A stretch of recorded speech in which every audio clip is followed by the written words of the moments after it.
नमस्कार, आप देख रहे हैं कशिश न्यूज और न्यूज रूम लाइव में आपके साथ मैं हूं दीपक शर्मा। बात करेंगे उस मुद्दे की जिसको लेकर बिहार झारखंड ही नहीं दिल्ली तक में बवाल मचा हुआ है।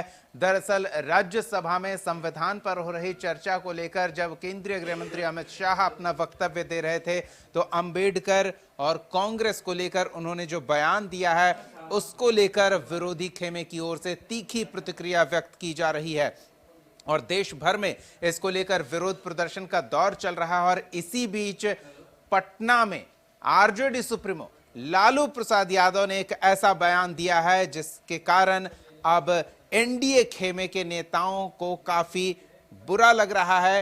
एक तरह से विपक्ष को यह बड़ा मौका मिल गया है एनडीए को पिछड़ा विरोधी के तौर पर प्रस्तुत करने का, और इसी कारण विपक्ष की ओर से जितनी तीखी प्रतिक्रिया हो रही है उतने ही ताबड़तोड़ जवाब एनडीए खेमे की ओर से देने के लिए नेता मुखर होकर सामने आ रहे हैं।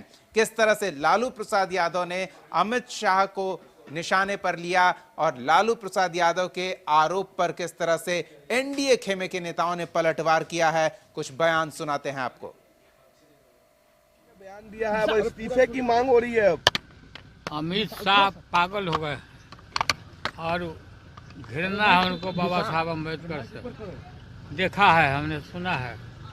हम उनके ये पागलपन को हम करने में करते हैं उनको। बाबा साहब अम्बेडकर महान भगवान है सब। आप चाहते हैं कि उन्हें इस्तीफा देना चाहिए सर?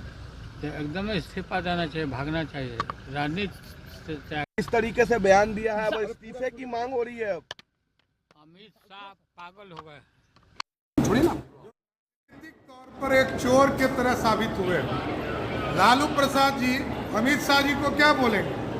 लालू प्रसाद जी तो बिहार के खजाने को चुराने वाला चोर है, जिसने चोरी करके बिहार के गरीबों का पैसा चुराने का काम किया। ये पंजीकृत अपराधी आज देश के गृह मंत्री जी को गाली देने का काम कर रहे हैं। लालू प्रसाद जी जैसा अपराधी जिस राज्य में रहेगा वो राज्य कभी बड़ा नहीं हो सकता है।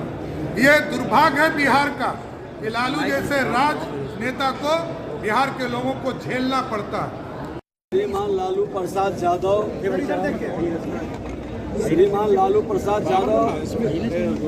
शारीरिक रूप से तो कमजोर थे ही, अब उनका वक्तव्य निश्चित तौर पर यह बता रहा है कि शारीरिक मानसिक दोनों रूप से वो कमजोर हो चुके हैं। और इस तरह की भाषा आप फ्रस्ट्रेशन में वो बोल रहे हैं। लालू प्रसाद यादव जी को ये पता नहीं है कि जो वो लोग पाप किए थे, जो कुकर्म उन लोगों के द्वारा कांग्रेस के गोद में बैठकर इंडी गठबंधन ने किया था, देश को आतंकवादियों के हवाले, उग्रवादियों के हवाले किया था। माननीय लालू प्रसाद जी, आपको पुरखों का सम्मान अरे खोने के लिए क्या बचा हुआ है? आपको तो न्यायपालिका ने चुनाव लड़ने के अयोग्य घोषित कर दिया। हम ये तो यह समझते हैं कि माननीय लालू प्रसाद जी की स्पष्ट समझ होनी चाहिए कि राजनीति में बेचैन आत्मा की तरह परिवार के लिए तड़पते रहिएगा। ऐसे बयान को जनता गंभीरता से नहीं लेती है और इस सवाल का जवाब दीजिए। इंदिरा जी के परिवार के संजय गांधी जी की तो समाधि बनती है, लेकिन डॉक्टर भीमराव अंबेडकर का समाधि क्यों नहीं बना? माननीय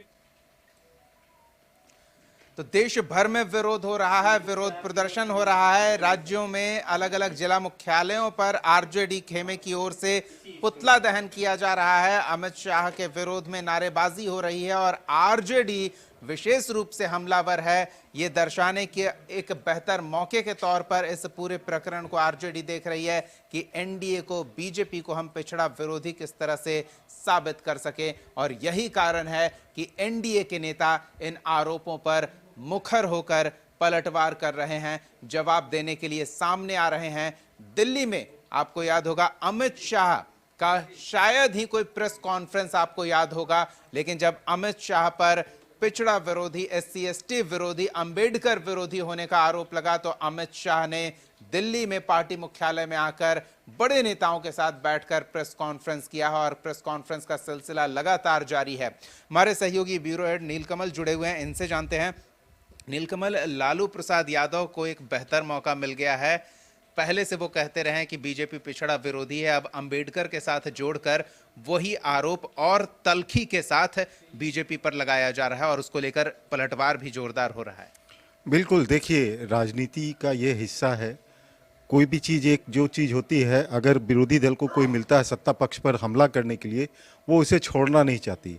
लेकिन आप इसको भी देखिएगा कि स्पष्टीकरण अमित शाह की तरफ से भी आ गया कि उनके बयान को तोड़ मरोड़ कर पेश किया गया, पूरे बयान को सुनाया नहीं गया उन्होंने क्या कहा था। हालांकि खैर ये बात तो अब हो गई, लेकिन आज जिस तरह से संसद में हुआ या फिर बिहार में या देश के अन्य राज्यों में जिस प्रकार से कांग्रेस और बाकी विपक्षी दलों द्वारा जो विरोध किया जा रहा है अमित शाह का, और आज लालू प्रसाद यादव ने जिस प्रकार का बयान दिया है, तो आप समझ सकते हैं कि उनको वो ऐसे शब्द से उन्होंने पुकारा है जो शब्द अगर असंसदीय शब्द कहा जा सकता है इसको, कि संसद में कहने पर इसको स्पंज कर दिया जाता। तो लालू प्रसाद सरीखे जैसे नेता इस तरह की बातें कर रहे हैं, तो आप ये चीज़ समझिए। इसके पहले नीतीश कुमार को महिला संवाद कार्यक्रम के तहत जब जा रहे थे तो उन्होंने कहा था कि वो आंख सेकने जा रहे हैं। तो इस तरह की भाषा अब इस्तेमाल करने लगे हैं लालू प्रसाद यादव। दिल्ली की अगर बात करें तो दिल्ली के सदन में आप देखिए धक्का मुक्की पर अब उतारू हो गए हैं कांग्रेसी नेता।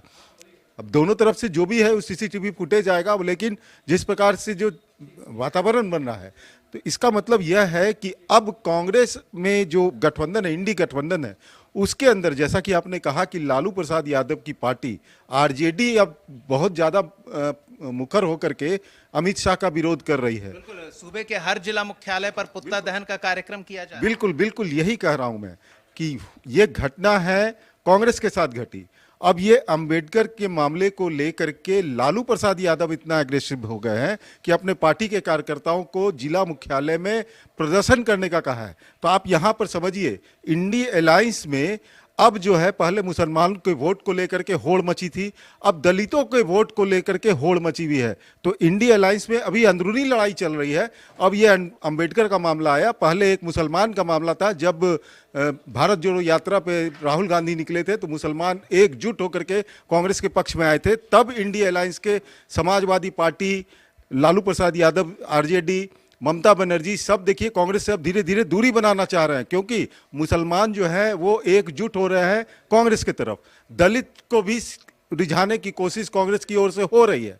तो इस कारण से अब दलित और मुसलमान अगर कांग्रेस के साथ जुड़ जाएंगे तो जाहिर तौर पर क्षेत्रीय पार्टियों की जो ताकत है वो समाप्त होती नजर आएगी। तो अब इंडिया अलायंस को समझना है कि वो किस तरह से अपने आप को एकजुट रख सकते हैं। वोट बैंक की जो लड़ाई है वो आगे आने वाले समय में और भी खुलकर सामने आएगी इंडिया अलायंस के अंदर। और ये जो घटना घटी है अम्बेडकर वाले को लेकर के, इसमें अब आरोप प्रत्यारोप तो चलते रहेंगे दीपक। लेकिन अब बीजेपी कैसे इस धब्बे से बचने का प्रयास करे, क्योंकि बीजेपी के मत्थे तो ये मढ़ा जा रहा है कि वो पिछड़ा विरोधी है, आरक्षण विरोधी। पहले से ही आरजेडी के नेता और कांग्रेस के नेता कहते रहे हैं कि बीजेपी आरक्षण विरोधी, आरक्षण खत्म कर देगी, संविधान खत्म करने का आरोप लगता रहा है। और अब अंबेडकर के नाम पर पिछड़ा विरोधी को लेकर खुलकर आरोप लग रहे हैं। बीजेपी नेता क्या इस वजह से मुखर हैं कि इससे एक बड़ा वोट बैंक उनसे दूर हो सकता है? देखिए दीपक, इस बात को समझिए आप कि बीजेपी इससे बहुत ज़्यादा आतंकित नहीं है कि हमारा वोट बैंक खत्म हो जाएगा। अमित शाह को प्रेस कॉन्फ्रेंस करते शायद पहले कब आपने देखा होगा, याद भी नहीं है। बिल्कुल, उन्होंने स्पष्टीकरण करा। अच्छा, आप ये देखिए कि बीजेपी अब ये इस चीज पर स्पष्टीकरण देने आई है। तो अब बीजेपी के पास यह है कि बाबा साहब अम्बेडकर को लेकर पंचतीर्थ का निर्माण किसने कराया? बीजेपी ये तो कहेगी ना। वही तो सब किए कराए कर पर पानी फिरता दिख रहा है ना। आज अंबेडकर की जो रट लगा रहे हैं कांग्रेसी, तो ये बीजेपी कहेगी ना कि पंचतीर्थ का को कौन निर्माण कराया? हमने जितना अंबेडकर को सम्मान दिया, हमने उनके पंचतीर्थ को बनाया, उनके लिए मंदिर बनवाया, उनके जो जहां रहते थे उसे एक राष्ट्रीय ये घोषित कर दिया। लोग वहां जाकर के देख रहे हैं उनके जीवन शैली को। कांग्रेस ने तो नहीं किया, कांग्रेस ने उनको हराने का काम किया। मैं यही कह रहा हूं कि ये बीजेपी ने, कांग्रेस ने छेड़ दिया है। बीजेपी अब पटाक्षेप करेगी कि किस तरह से बीजेपी अंबेडकर को लेकर चल रही थी। और जहां तक आपने कहा कि आरक्षण की बात, जो मामला था ये आपका आरक्षण देने की बात थी, अगड़ों को भी आरक्षण 10% बीजेपी की सरकार ने दिया। आरक्षण खत्म नहीं हुआ। लोग कहते थे कि तीसरी बार मोदी आ जाएंगे तो आरक्षण खत्म हो जाएगा, संविधान खत्म हो जाएगा। संविधान दिवस भी बनाना लगा, आरक्षण भी खत्म नहीं हुआ, अगड़ों को आरक्षण भी मिल गया। सभी काम कर रहे हैं। विपक्ष के पास अगर मुद्दा नहीं मिल रहा है तो अंबेडकर के मुद्दे को लेकर चल रहे हैं। अब ये देखिए, राजनीति है तो उसमें पक्ष विपक्ष होगा ही, लोग अपना फायदा उठाने की कोशिश करेंगे ही। अब इसमें यह देखना है कि कौन पक्ष ज्यादा मजबूती से अपनी बात को रख पाता है और जनता किसकी बात को सुनती है। चलिए, धन्यवाद नीलकमल इस तमाम बातचीत और जानकारी के लिए। तो जो किया जा रहा है उस पर कहीं ना कहीं कैसे कहा जा रहा है ये हावी ना हो जाए, इसका एक उदाहरण ये पूरा प्रकरण देखने को मिल रहा है। और इसको एनडीए विरोधी, बीजेपी विरोधी दल बहुत ही बेहतर अवसर के तौर पर देख रहे हैं और हमले का सिलसिला लगातार जारी है। दिल्ली में क्या कुछ हो रहा है इस प्रकरण को लेकर वो भी हम आपको दिखाएंगे। दिल्ली के मामले को लेकर झारखंड में किस तरह की सियासत हो रही है, झारखंड के सांसद किस तरह से बचाव में उतर रहे हैं, कांग्रेस पर किस तरह से हमले बोले जा रहे हैं, सब आपको दिखाएंगे इस छोटे से ब्रेक के बाद। बने रहिए हमारे साथ।